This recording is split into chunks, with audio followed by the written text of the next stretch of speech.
जो INDI alliance, उनका एक ही एजेंडा है, नरेंद्र मोदी का विरोध करना। इन्होंने जब इनको शासन मिला तब 12 लाख करोड़ के घपले घोटाले करे थे और भ्रष्टाचार का विरोध करने वाले नीतीश बाबू आज चार्जशीटेड लोगों के साथ सत्ता का सुख भोग रहे हैं। नीतीश जी शर्म करो, शर्म करो। लालू की खिलाफत कर कर राजनीति की थी, आज लालू की गोदी में बैठे हो। माताओं, भाइयों, बहनों, मुझे बताओ 2G घोटाला करने वाले इंडी अलायंस वाले चाहिए या 5G देने वाले नरेंद्र मोदी चाहिए? जोर से बोलो। मित्रों, ये परिवार की दुकान चलाने वाले लोग हैं। एक को प्रधानमंत्री बनना है और दूसरे को बेटे को मुख्यमंत्री बनाना है। मैं दोनों को कहने आया हूं, नीतीश बाबू प्रधानमंत्री छोड़ दो। इंडी अलायंस ने तो आपको संयोजक भी नहीं बनाया, आप कहीं के नहीं रहे।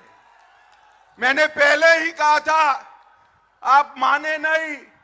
तेल और पानी कभी इकट्ठा नहीं होते हैं, अलग अलग ही रहते हैं।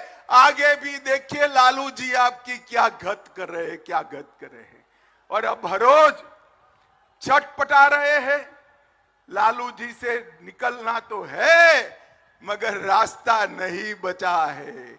कभी कांग्रेस को गाली बोलते हैं, कभी कार्यक्रम में नहीं जाते हैं, मगर उनके पास कोई रास्ता नहीं बचा है। माताओं, भाइयों, बहनों, 2 प्रकार के जैम है।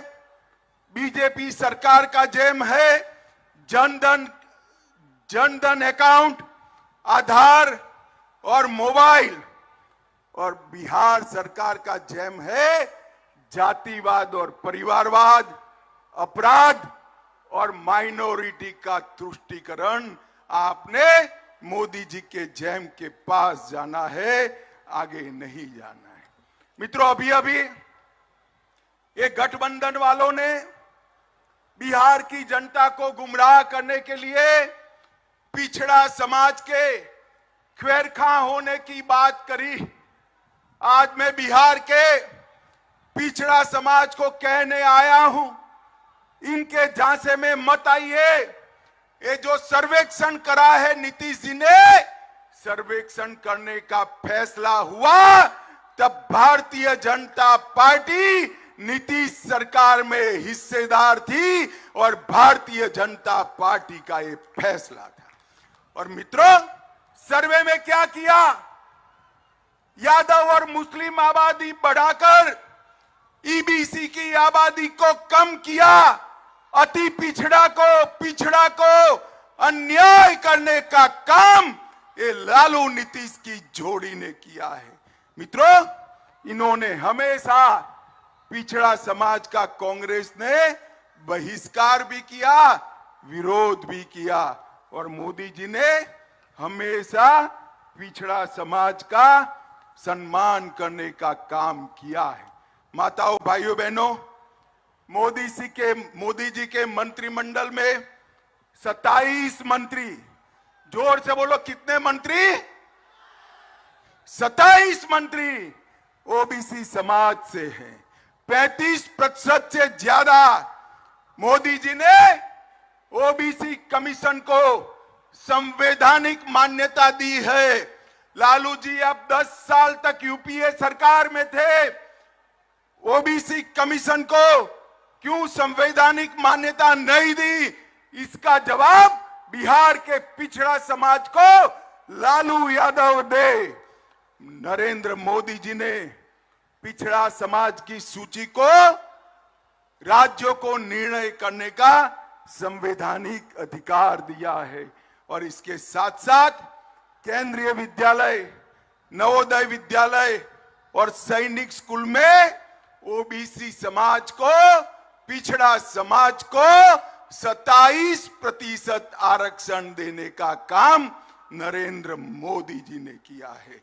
आईआईटी में सारे पिछड़ा और ईबीसी वालों का फीस माफ किया, नीट की परीक्षा में, मेडिकल के दाखलों में ओबीसी समाज और अति पिछड़ों को आरक्षण की व्यवस्था की, पेट्रोल पंप और गैस एजेंसियों में पिछड़ा समाज और अति पिछड़ा समाज को 27% आरक्षण दिया, प्री मैट्रिक और पोस्ट मैट्रिक छात्रों की वित्तीय सहायता की और डीबीटी के माध्यम से सीधा बैंक का खाते में फीस भेजने का काम नरेंद्र मोदी जी ने किया है। मैं आज बिहार के ईबीसी और ओबीसी, पिछड़ा और अति पिछड़ा दोनों समाज को कहने आया हूं, ये सर्वे जो है ये छलावा है। हमने इसका समर्थन किया था, मगर हमें नहीं मालूम था लालू जी के दबाव में यादव और मुस्लिमों की संख्या बढ़ाकर अति पिछड़ा को अन्याय करने का काम ये नीतीश कुमार और लालू करेंगे। माताओं, भाइयों, बहनों, मोदी जी ने आज देश के 60 करोड़ गरीबों को आगे आने का रास्ता प्रशस्त किया है। और ये कहते हैं इंडी अलायंस वाले, जितनी जिसकी आबादी इतनी उसकी हिस्सेदारी। तो ठीक है लालू जी, सबसे ज्यादा आपके सर्वेक्षण में इकोनॉमिकल बैकवर्ड आया है, क्या आप घोषणा करोगे कि इंडी अलायंस का मुख्यमंत्री अति पिछड़ा समाज से होगा? इसकी क्या आप घोषणा करोगे? लालू जी मेरी बात का जवाब दे। मित्रों, इन्होंने हमेशा तुष्टीकरण करने का काम किया है। मुजफ्फरपुर, सासाराम, बिहार शरीफ, पूर्णिया, कटिहार, भागलपुर, इसके सहित समग्र बिहार में मुस्लिम तुष्टीकरण का काम किया है। इसको रोका न गया तो सीमांत क्षेत्र के अंदर बहुत बड़ी दिक्कत आने वाली है।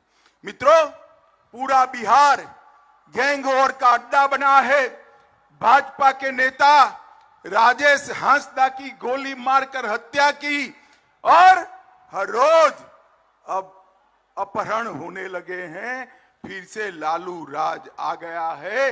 रोजगारी का 10 लाख नौकरी देने वालों लोगों ने रोजगारी की रैली पर लाठी चार्ज कर युवाओं को अपना असली चेहरा बताने का काम ये लालू और नीतीश ने किया है।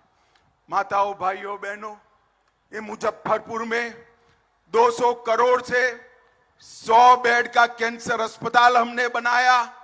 लीची को जीआई टैग मिला और डाक टिकट पर शाही लीची को स्थान देकर मुजफ्फरपुर के किसानों को पूरे देश के अंदर बाजार देने का काम मोदी जी ने किया है। हमारी सरकार ने दरभंगा एयरपोर्ट पर अब 16 लाख यात्री ऐसी जगह दी थी। भाई और बहनों, केंद्र सरकार ने बिहार के विकास के लिए कोई कसर नहीं छोड़ी है। जब सोनिया मनमोहन की सरकार थी, लालू जी वहां मंत्री थे, तब 10 साल में बिहार को 1,50,000 करोड़ रुपया दिया था। मोदी जी ने 9 साल में 6 लाख करोड़ रुपया देकर बिहार का विकास किया है। ये 6 लाख करोड़ रुपया ग्रांट इन एड एंड और डिवोल्यूशन का है। इसके अलावे भी 4.5 लाख करोड़ रुपया बिहार में कई सारे पुल, 2 नए Vande Bharat train, 3 वंदो metro train चलाने वाले हैं। 2584 करोड़ से 49 नए रेलवे स्टेशन, पटना का हवाई अड्डा और गया के हवाई अड्डे का आधुनिकीकरण करने का काम नरेंद्र मोदी जी ने किया है। और इसके साथ साथ मुजफ्फरपुर वालों, ध्यान से सुनना, 86 लाख किसानों को हर माह 6,000, हर साल 6,000 रुपया नरेंद्र मोदी सरकार भेज रही है। 80 लाख गरीबों को, 80 लाख से ज्यादा आयुष्मान भारत के लाभार्थी है। 1.3 करोड़ शौचालय बनाए हैं। 1.8 करोड़, 1 करोड़ 80 लाख गरीबों को प्रति माह 5 किलो अनाज प्रति व्यक्ति मोदी जी भेज रहे हैं। और मोदी जी ने कल ही ऐलान किया है अगले 5 साल तक ये गरीबों को और अनाज देने का काम भारतीय जनता पार्टी करने वाली है। 23 लाख गरीबों को गैस का सिलेंडर दिया और इसके साथ साथ 26,000 गरीबों को घर देने का काम भारतीय जनता पार्टी की सरकार ने किया। मुझे बताओ भाई, अंतिम बात मैं कहना चाहता हूं, मुजफ्फरपुर वालों जरा जोर से बताना, अयोध्या में राम मंदिर बनना चाहिए था या नहीं बनना चाहिए था?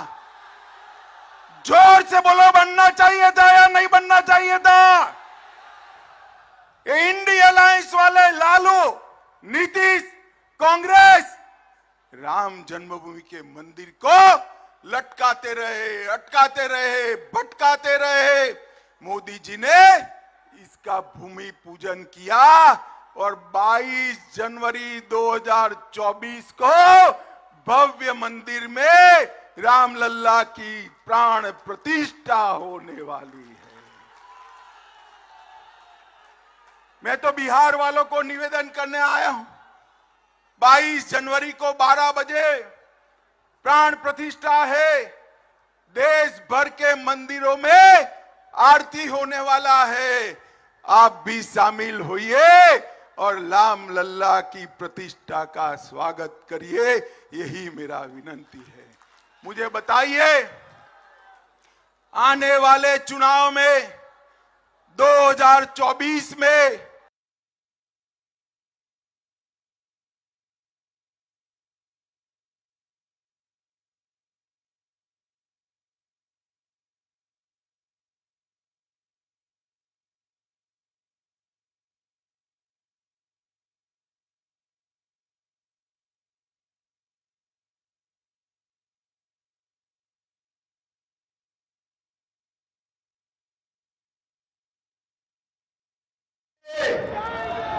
तो मेरे साथ दोनों हाथ उठाइए, उठाइए दोनों हाथ। 24 में सभी सीटें जीतने का संकल्प करिए और प्रचंड आवाज से बोलिए, भारत